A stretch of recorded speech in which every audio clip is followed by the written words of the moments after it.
Това е новия модел падащо легло, който сме направили. Прегледаме на няколко нововведения.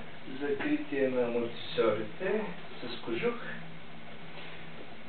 Имаме вградено LED диодно осветление. Живота на една такава лампа е 50-100 хиляди работни часа, което значи, че ако я запалите сега, може да я угасите след 10 години, а нейната консумация е приблизително колкото зарядното на телефона. Също така, тук имаме и стъклена врата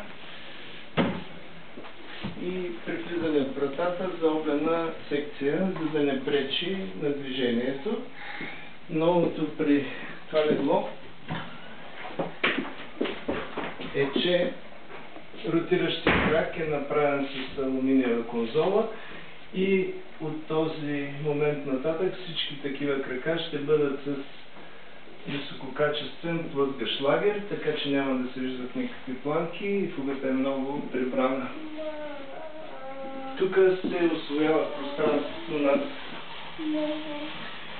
вратата, тъй като това е мъртво пространство и обикновено не е използваемо, така че се усвоява повече багаж.